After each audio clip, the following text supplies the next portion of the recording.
नमस्कार good morning. आज December 8 तारिख रविवार। आज दिन भरी अनेक बड़ गुरुत्वपूर्ण खबर गुड़िक आसी। आज चाषी मानक मिलिबो 800 टंका एवं महिला मानक मिलिबो प्रति मासरे 1000 टंका। यह सहित स्कूल छुट्टी 82 दिन घोषणा हैला। अन्यपटे राज्य सरकारंकर अनेक नुआ योजना मध्य आसी। तेबे आसंतु आज सकाळ आसीथिबा 25 बड़ खबर उपरे नजर पकाइबा। प्रथम खबर, आज चाषी को मिलिबो 800 टंका। आज चाषी को क्विंटाल पिछा 800 टंका मिलवा जाउचे। एथिपाई बरगड़ इच्छापाली पड़ियारे विशाल चाषी समावेश हेबाकु जाउचे। पूर्व प्रतिश्रुति मुताबक मुख्यमंत्री मोहन चरण माझी चाषी को क्विंटाल पिछा 800 टंका इनपुट सब्सिडी आज प्रदान करिवे। तेबे प्राथमिक पर्याय रे 11,000 चाषी मानकु इनपुट सब्सिडी आज मिलिबो। चाषी को मिलिबो सीधा सड़क 800 टंका। आज सब्सिडी प्रदान करिवे मुख्यमंत्री मोहन चरण माझी। परवर्ती खबर, राज्य में बढ़ुची मद बिक्रीर चाहिदा। वर्षकु वर्ष राज्य में बढ़ी चली मद बिक्री, बढ़ुची आयकर राजस्व। गतकाली विधानसभार एक प्रश्न काल में एने उत्तर रखिछन्ति आईन एवं अबकारी मंत्री पृथ्वीराज हरिचंदन। मंत्री तथ्य अनुसार 2022-23 रे 5,83,44,000 विदेशी मद बिक्री होइथिला। 2023-24 रे 5,88,85,000 विदेशी मद बिक्री होइछि। सेहिपरि 2022-23 रे 12,09,67,000 लिटर विदेशी मद बिक्री होइछि एवं 2023-24 रे यह बढ़ी की 15,35,72,000 लिटर बिक्री होइछि। तेबे तथ्य अनुसार बरगड़ जिलूर आसी सर्वाधिक 124,99,00,000 टंका अबकारी राजस्व। राज्य में द्वितीय रही गंजाम जिला, जोठार 100,96,00,00,000 टंका अबकारी राजस्व आसी। परवर्ती खबर, महाप्रभु हुंडी को आसी 100 कोटी टंका। एने विधानसभा उत्तर रखिले मंत्री। महाप्रभु जगन्नाथ हुंडी केते टंका आदाय होइछि एने आसिला विस्तृत तथ्य। तेबे विगत 3 वर्ष मध्य 100 कोटी अधिक टंका हुंडी दान सूत्र जगन्नाथ पाखक आसी। एने विधानसभा उत्तर रखिछन्ति आईन मंत्री पृथ्वीराज हरिचंदन। 2021-22 रे जगन्नाथ हुंडी को 8,23,13,127 टंका आसीथिला।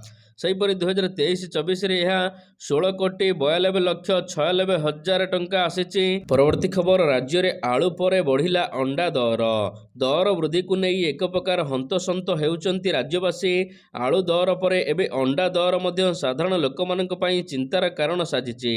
अंडा 6 टंकार बिक्री होउथिला, एबे यह 9 टंका होइछि। ओडिशा रे दैनिक प्राय 1,20,00,000 अंडा उत्पादित हेउछि। पाइकारी बजार रे 6 टंका 42 पैसा बिक्री होउथिबा बेले खुचुरा दर एबे 9 टंकार पहुंची, जहाकु नहीं खाउटी माने हंतसंत हेउचंती। परवर्ती खबर, मयूरभंज को 3 रेल प्रकल्प।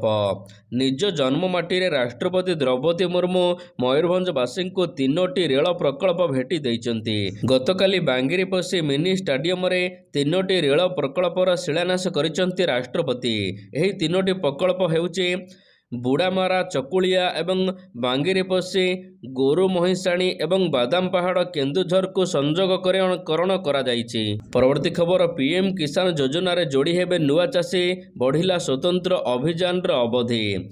पीएम किसान योजना स्वतंत्र अभियान अवधि वर्तमान वृद्धि पाइछि। एने कृषि विभाग पक्षर सूचना जारी करा जाइछि। सूचना अनुसार यह पीएम किसान योजनार स्वतंत्र अभियान अवधि 31/12/2024 पर्यंत वृद्धि करा जाइछि। तेबे जो योग्य चाषी माने ए पर्यंत एही अभियान रे पंजीकरण करि नाहंती सेमाने पंजीकरण करि परिबे। एथिपई सेमाने cm-kisan.odisha.gov.in रे लॉगिन करी पंजीकरण करंतु किंबा जनसेवा केंद्र रे जाई जोगाजोग करी पंजीकरण करंतु। परवर्ती खबर, पुणी डिसेम्बर रे आसुची आउ एक लघुचाप। आसंता डिसेम्बर 14 तारिख रे बंगोपसागर रे सृष्टि हेबाकु जाउची आउ एक लघुचाप बोली भारतीय पाणीपाग विभाग पक्षरु पूर्वानुमान करा जाइछि। 14 ତାରିଖରେ ଦକ୍ଷିଣ ପୂର୍ବ ବଙ୍ଗୋପସାଗର ଏବଂ ଦକ୍ଷିଣ ଆଣ୍ଡାମାନ ସାଗରରେ ଏହି ଲଘୁଚାପ ସୃଷ୍ଟି ହେବ। ପରବର୍ତ୍ତୀ 48 ଘଣ୍ଟାରେ ଏହା ଅବପାତର ରୂପ ନେଇ ଶ୍ରୀଲଙ୍କା ଏବଂ ଦକ୍ଷିଣ ତାମିଲନାଡୁ ମୁହାଁ ହୋଇପାରେ ବୋଲି ପାଣିପାଗ ବିଭାଗ ପକ୍ଷରୁ ପୂର୍ବାନୁମାନ କରାଯାଇଛି। ତେବେ ଏହି ଲଘୁଚାପ ପ୍ରଭାବରେ ଡିସେମ୍ବର 11 ଓ 12 ତାରିଖରେ ତାମିଲନାଡୁ ପୁଡୁଚେରୀରେ ବର୍ଷା ହେବ। ପରବର୍ତ୍ତୀ ଖବର, ନୂଆ ରୂପ ସହିତ ନୂଆ ନିୟମ ଲାଗିଲା କଟକ ନୂଆ ରେଳ ଷ୍ଟେସନରେ। ଆଧୁନିକକରଣ ବ୍ୟବସ୍ଥା ସହିତ ନୂଆ ରୂପ ପାଇଛି ବ୍ରିଟିଶ ଅମଳର କଟକ ରେଳ ଷ୍ଟେସନ। ରାଜ୍ୟରେ ପ୍ରଥମ କରି ସିଧାସଳଖ ଜାତୀୟ ରାଜପଥକୁ ସଂଯୋଗ ହୋଇଛି ନୂଆ ରେଳ ଷ୍ଟେସନର ପ୍ଲାଟଫର୍ମ। ଷ୍ଟେସନର ପଛପଟ ଅର୍ଥାତ୍ ଶିଖରପୁର ପଟେ ଗତକାଲି ଖୋଲିବାକୁ ଥିବା ଶୀତତାପ ନିୟନ୍ତ୍ରିତ ଗେଟ୍କୁ ମଧ୍ୟ ଖୋଲାଯାଇଛି। ରେଳମନ୍ତ୍ରୀ ଅଶ୍ୱିନୀ ବୈଷ୍ଣବ ଏହାକୁ ଉଦ୍ଘାଟନ କରିଛନ୍ତି। ଏହା ସହିତ ଭର୍ତ୍ତୃହରି ମହତାବ ଲୋକସଭା ସାଂସଦ ମଧ୍ୟ ଯୋଗ ଦେଇଥିଲେ। ତେବେ ଏଥିପାଇଁ 14.36 କୋଟି ଟଙ୍କା ମୂଲ୍ୟରେ କଟକ ନୂଆ ରେଳ ଷ୍ଟେସନର ଜାତୀୟ ରାଜପଥ ପାର୍ଶ୍ୱକୁ ନବୀକରଣ କରାଯାଇଛି। ତେବେ ଏଠାରେ ନୂଆ ନିୟମ ମଧ୍ୟ ଲାଗିଛି। ଏଣେ ତେଣେ ଆବର୍ଜନା ପକାଇଲେ 200 ଟଙ୍କା, ଛେପ ପକାଇଲେ 300 ଟଙ୍କା ଏବଂ ପରିସ୍ରା କଲେ 400 ଟଙ୍କା ଜୋରିମାନା ଦେବାକୁ ପଡ଼ିବ। ଧୂମପାନ କଲେ 200 ଟଙ୍କା, ଏହା ସହିତ କାନ୍ଥ ଖରାପ କଲେ 500 ଟଙ୍କା ଦଣ୍ଡ ଗଣିବାକୁ ପଡ଼ିବ। ପରବର୍ତ୍ତୀ ଖବର, 125ଟି ଏସ୍ଏଚ୍ଜି ଗ୍ରୁପକୁ ନୋଟିସ୍ ଜାରି କଲେ ଉପମୁଖ୍ୟମନ୍ତ୍ରୀ। ନିମ୍ନମାନର ଛତୁଆ ଯୋଗାଣ କରୁଛନ୍ତି ଏସ୍ଏଚ୍ଜି ଗ୍ରୁପ। ଏଥିପାଇଁ 125ଟି ଏସ୍ଏଚ୍ଜି ଗ୍ରୁପ ବିରୋଧରେ ଅଭିଯୋଗ ଆସିଛି। ସମ୍ପୃକ୍ତ ଗ୍ରୁପକୁ କାରଣ ଦର୍ଶାଅ ନୋଟିସ୍ ଜାରି ହୋଇଛି। ପରବର୍ତ୍ତୀ ଖବର, 82 ଦିନ ସ୍କୁଲ ଛୁଟି। 2025 କ୍ୟାଲେଣ୍ଡର ବର୍ଷ ପାଇଁ ମାଧ୍ୟମିକ ସ୍କୁଲ ଛୁଟି ତାଲିକା ଘୋଷଣା କରିଛନ୍ତି ରାଜ୍ୟ ସରକାର। 2025ରେ ମୋଟ 82 ଦିନ ସ୍କୁଲ ଛୁଟି ରହିବ। ଏଥିମଧ୍ୟରୁ 9 ଦିନ ସ୍କୁଲରେ ଉତ୍ସବ ପାଳନ କରାଯିବ। ନେତାଜୀ ଜୟନ୍ତୀ, ସାଧାରଣତନ୍ତ୍ର ଦିବସ, ଶିଶୁ ଦିବସ, ଗାନ୍ଧୀ ଜୟନ୍ତୀ, ସ୍ୱାଧୀନତା ଦିବସ, ଏହା ସହିତ ଗଣେଶ ପୂଜା ଆଦି ସମସ୍ତ ଦିବସରେ ସ୍କୁଲମାନଙ୍କରେ ପାଳନ କରାଯିବ ଉତ୍ସବ। ଏହି ଦିନମାନଙ୍କରେ ସ୍କୁଲ ଖୋଲା ରହୁଥିବାରୁ ଶିକ୍ଷକ ଶିକ୍ଷୟିତ୍ରୀ ଛାତ୍ରଛାତ୍ରୀ ସ୍କୁଲ ଯିବେ ବୋଲି ଗଣଶିକ୍ଷା ବିଭାଗ ତରଫରୁ କୁହାଯାଇଛି। 2025 ବର୍ଷରେ 39 ଦିନ ଖରା ଛୁଟି ରହିବ, ଯାହାକି ମେ ମାସ 6 ତାରିଖରୁ ଆରମ୍ଭ ହୋଇ ଜୁନ 9ରେ ସମାପ୍ତ ହେବ। ତେବେ 2025 ବର୍ଷରେ 8 ଦିନ ପୂଜା ଛୁଟି ମଧ୍ୟ ରହୁଛି। ସେପ୍ଟେମ୍ବର 29ରୁ ଅକ୍ଟୋବର 7 ପର୍ଯ୍ୟନ୍ତ ପୂଜା ଛୁଟି।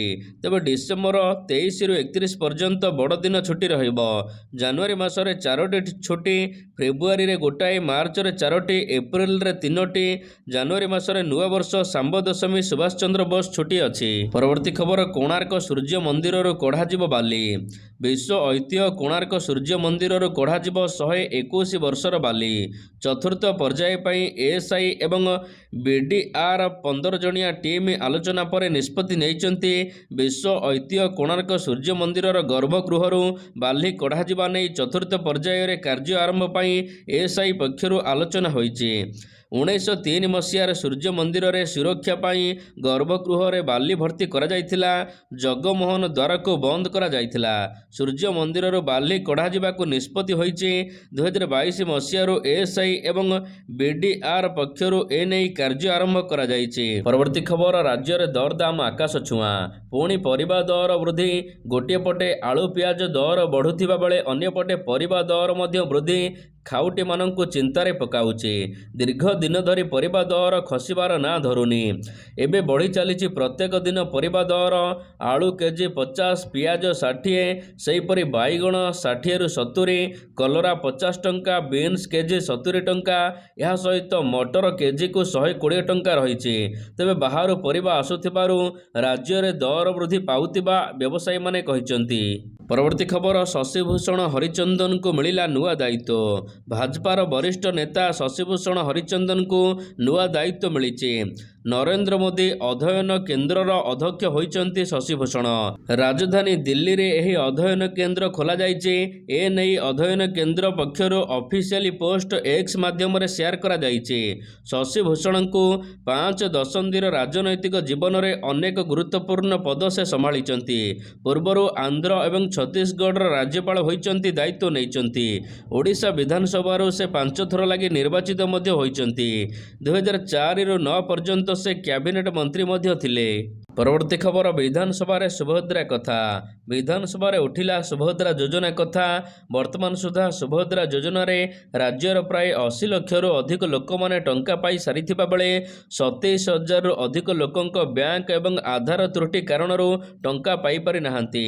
ଏହା ସହିତ 2,20,000ରୁ ଅଧିକ ଲୋକ ସୁଭଦ୍ରା ଯୋଜନା ପାଇଁ ଅଯୋଗ୍ୟ ବିବେଚିତ ହୋଇଥିବା କଥା ଗୃହରେ ଉତ୍ତର ରଖିଛନ୍ତି ଉପମୁଖ୍ୟମନ୍ତ୍ରୀ ପ୍ରଭାତୀ ପରିଡ଼ା। ଏହା ସହିତ ଡିସେମ୍ବର 2 ତାରିଖ ସୁଦ୍ଧା ରାଜ୍ୟରେ 1,05,43,238 ଜଣ ଲୋକ ସୁଭଦ୍ରା ଯୋଜନା ପାଇଁ ଆବେଦନ କରିଥିବା କଥା ଜଣାପଡ଼ିଛି।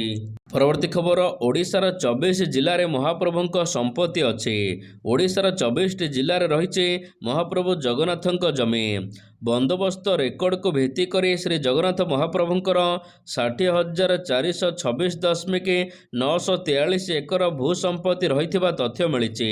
ଏଥିମଧ୍ୟରୁ ଶ୍ରୀ ଜଗନ୍ନାଥ ମହାପ୍ରଭୁଙ୍କ ବିଜେ ପୁରୀଙ୍କ ନାମରେ 35,321.423 ଏକର ପରିମିତ ଭୂ ସମ୍ପତ୍ତି ରେକର୍ଡ ହୋଇଛି।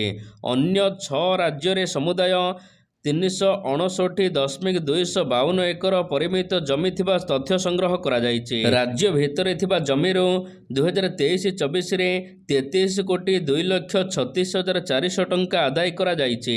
ତେବେ ରାଜ୍ୟ ବାହାରେ ଥିବା ଶ୍ରୀ ଜଗନ୍ନାଥ ମହାପ୍ରଭୁଙ୍କ ସମ୍ପତ୍ତିରୁ କୌଣସି ପ୍ରକାର ରାଜସ୍ୱ ଆଦାୟ କରାଯାଉ ନାହିଁ।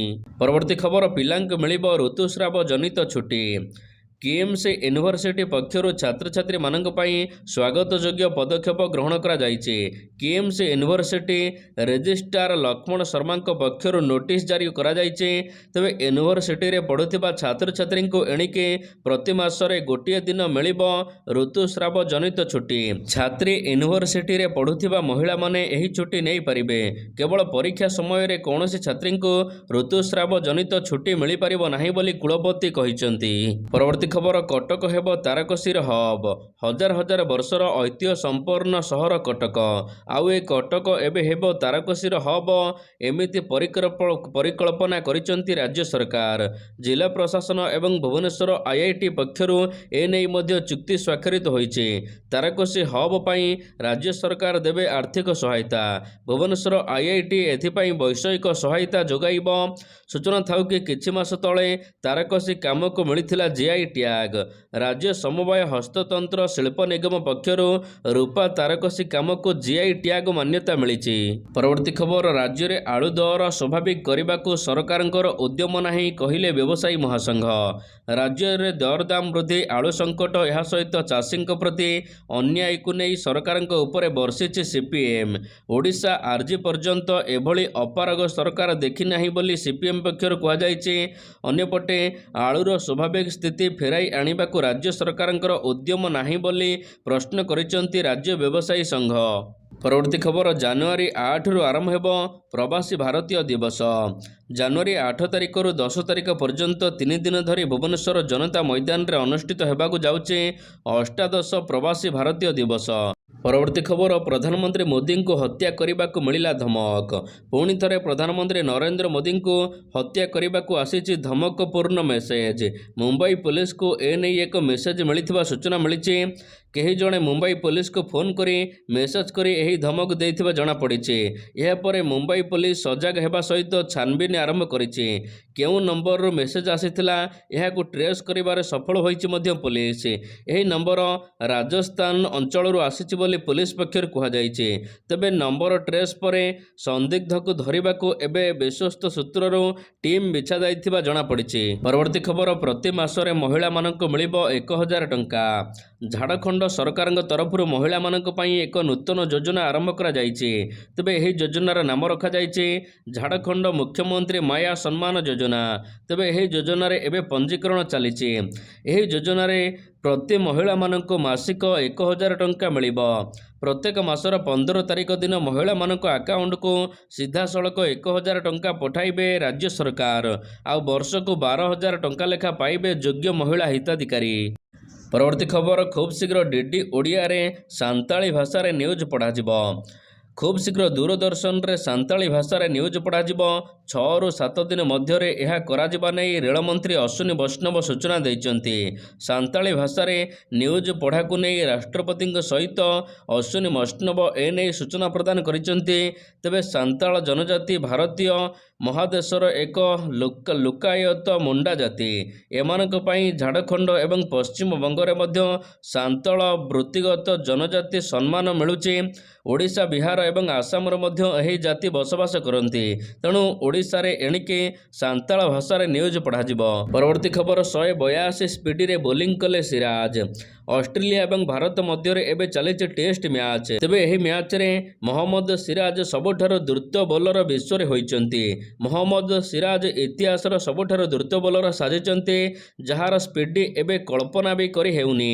ଅଷ୍ଟ୍ରେଲିଆ ବିପକ୍ଷ ବୋଲିଂରେ ମହମ୍ମଦ ସିରାଜ 181.6 କିମି ବେଗରେ ବଲ୍ ଫୋପାଡ଼ିଛନ୍ତି। ଏବେ ସବୁଠାରୁ ଚର୍ଚ୍ଚାରେ ଅଛନ୍ତି ସିରାଜ, ଯିଏକି ବିଶ୍ୱରେ ଦ୍ରୁତତମ ବୋଲର ପାଲଟିଛନ୍ତି।